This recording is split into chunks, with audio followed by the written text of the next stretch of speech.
It's 1985. The Cold War is a ticking time bomb. The world teeters on the edge of nuclear war. One man, a Soviet KGB colonel, holds secrets that could prevent global catastrophe. His name? Oleg Gordievsky, a double agent for Britain's MI6. For over a decade, he's fed the West the Soviet Union's darkest secrets. But now, his cover is blown. The KGB is watching his every move. His only hope? A high-stakes escape plan codenamed Operation Pimlico. This is the story of the greatest espionage operation ever, and the man who risked it all to change history.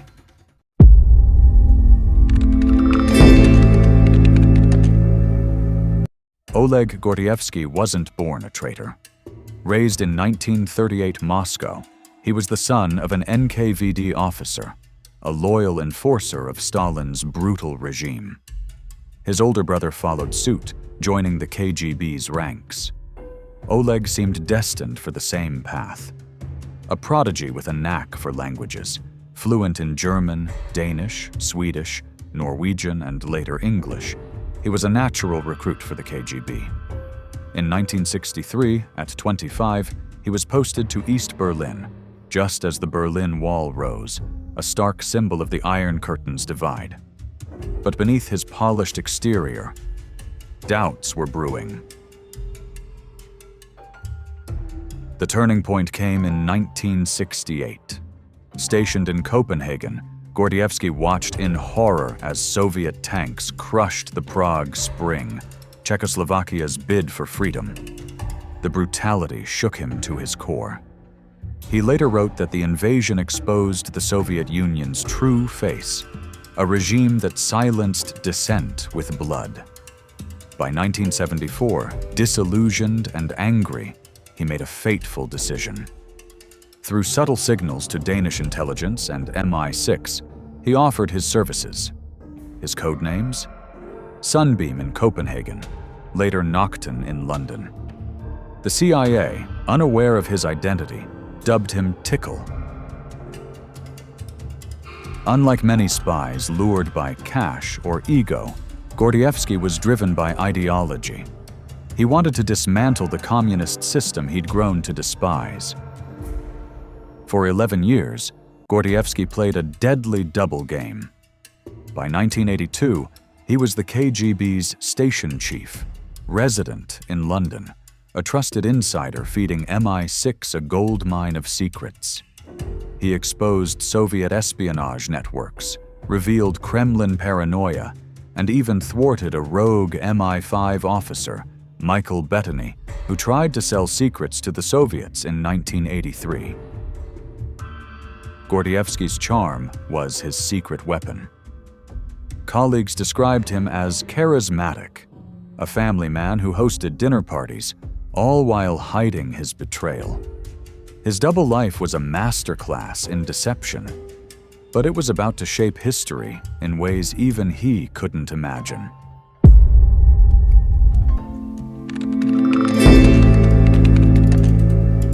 It's the early 1980s, and the Cold War is a pressure cooker.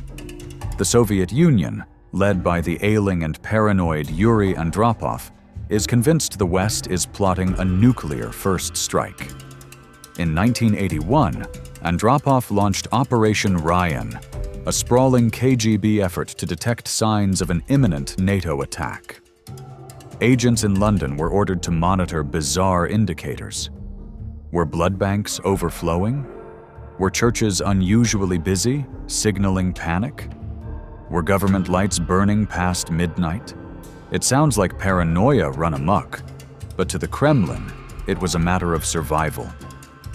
In November 1983, NATO conducted Able Archer 83, a routine military exercise simulating a nuclear conflict.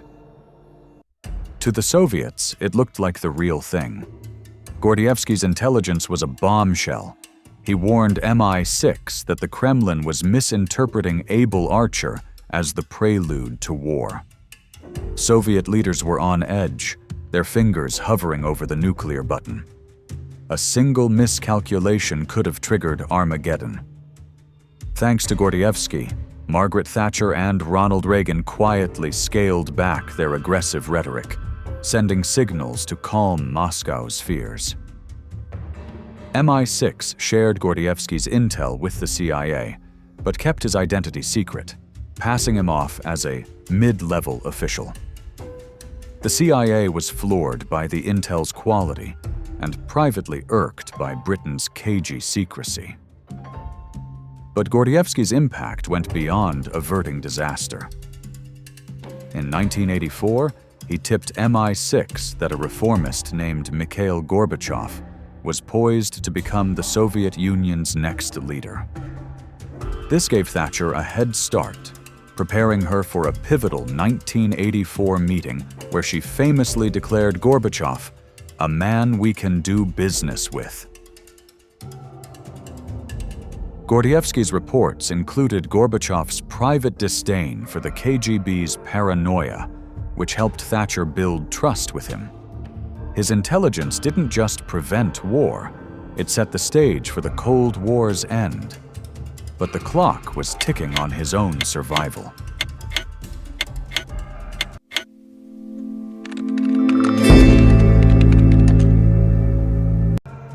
In April 1985, Gordievsky was at his peak, the KGB's London resident, trusted and respected.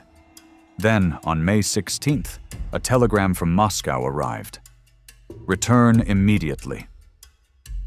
His stomach dropped. The KGB smelled a traitor. Unbeknownst to him, he'd been sold out by Aldrich Ames, a CIA officer turned Soviet mole who traded his name to the KGB for a suitcase of cash. And if that name, Aldrich Ames, rings a bell, it should. He's one of the most damaging traitors in American intelligence history. The man who sold America.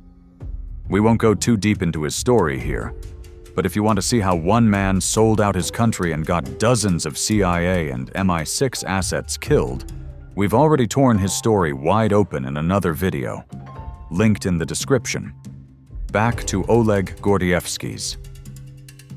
Returning to Moscow was walking into a lion's den, interrogation, torture, or a quiet execution in a Lubyanka cell.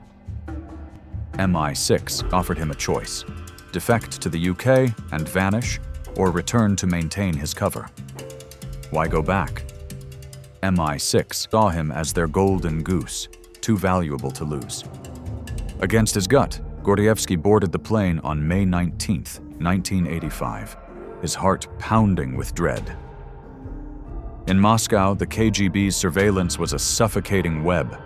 Agents shadowed him everywhere, on foot, in cars, even lurking in his apartment block's dimly lit stairwells. His phone crackled with bugs. His walls might have hidden microphones. Every move was a performance, every word measured. One slip, a nervous glance, a hesitant pause, could confirm their suspicions. The KGB had already drugged him with truth serum during a grueling safehouse interrogation, probing for cracks in his story. Miraculously, they lacked hard proof, relegating him to a meaningless desk job while tightening their grip. But the risks were catastrophic. If they'd found his hidden MI6 escape plan, tucked inside a waterlogged copy of Shakespeare's sonnets, or if Ames had provided more damning evidence, Gordievsky faced a show trial and a firing squad.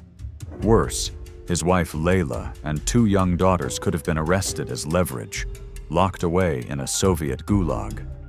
By July, Gordievsky knew escape was his only option. Losing his KGB tail was a heart-stopping challenge.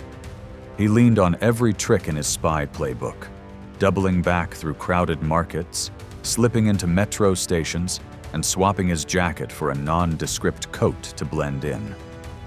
One misstep, a missed tail, a nosy neighbor spotting him acting off, could have led to his capture. On July 19th, he went for a jog, a routine he'd carefully established to dull his watchers' suspicions.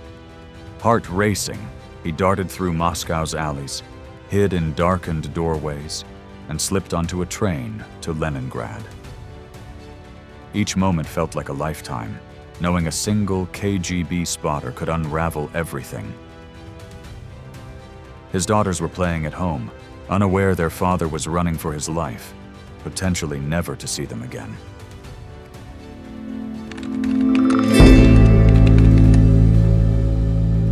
From Leningrad, Gordievsky boarded a bus to Vyborg, near the Finnish border.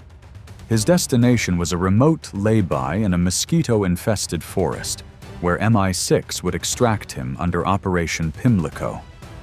The plan, crafted years earlier by MI6 officer Veronica Price, was a masterpiece of espionage. Hidden in his apartment, inside a water-soaked copy of Shakespeare's sonnets, were coded instructions he'd memorized by candlelight, fearing KGB bugs. The signal to trigger the escape? Stand outside a Moscow bakery holding a Safeway bag, waiting for an MI6 agent carrying a Harrods bag and eating a Mars bar.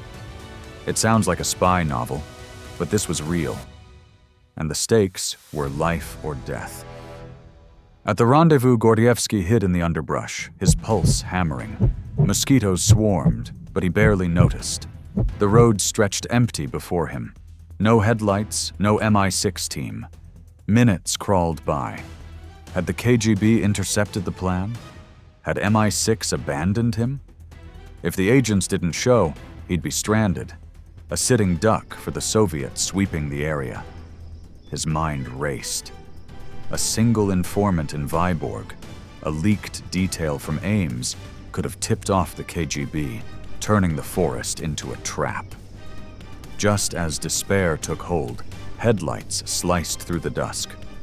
2 British diplomatic cars roared up, driven by MI6 officers, including Moscow Station Chief Raymond Asquith. Gordievsky sprinted from the bushes, folding his 6-foot frame into a cramped, hidden compartment in a modified Land Rover. But the hardest part was still ahead. At the Finnish border, the KGB was inches away. Guards and sniffer dogs circled the cars. One wrong move, a creak from Gordievsky's compartment, a dog catching his scent, could have ended it all. The MI6 team, posing as diplomats, kept their cool, but the tension was unbearable. Then, a stroke of genius. Asquith's wife, an MI6 operative, began changing their baby's dirty diaper on the car's boot. The foul smell overwhelmed the dogs, who recoiled in confusion. The guards, gagging, waved the cars through. The Land Rover's compartment was so tight that Gordievsky, drenched in sweat, nearly suffocated during the hours-long drive. One hiccup, a thorough search, a suspicious guard, could have spelled disaster. Yet, against all odds, he crossed to freedom.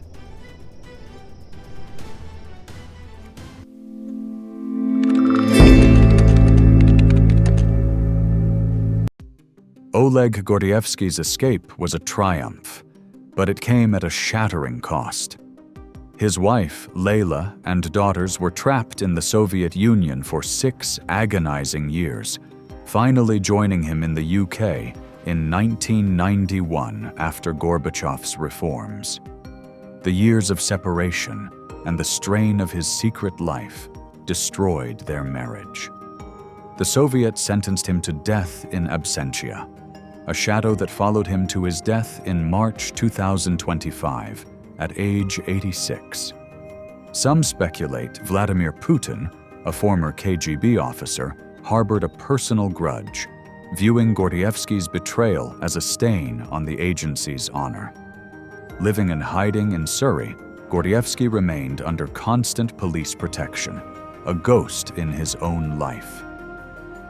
His legacy is monumental. Gordievsky's intelligence averted nuclear war during Able Archer, shaped Thatcher's diplomacy with Gorbachev, and exposed the KGB's flaws, hastening the Soviet Union's collapse. His defection humiliated the KGB, forcing internal reckonings that fueled Gorbachev's reforms. Former MI6 chief John Scarlett called him a figure of profound historical importance. But here's the human side. Gordievsky paid a steep price. fear, isolation, and the loss of his family's trust. His story is a testament to courage, but also a reminder of espionage's brutal toll. Oleg Gordievsky wasn't just a spy. He was a man who stared down the abyss and reshaped the world. His courage pulled us back from the brink. If this story gripped you, smash that like button, subscribe, and tell us in the comments, who's the greatest spy you've ever heard of? Their story might be next. For more epic tales of intrigue, check out our video on Aldrich, Ames. Stay curious. And thanks for watching. See you on our next episode.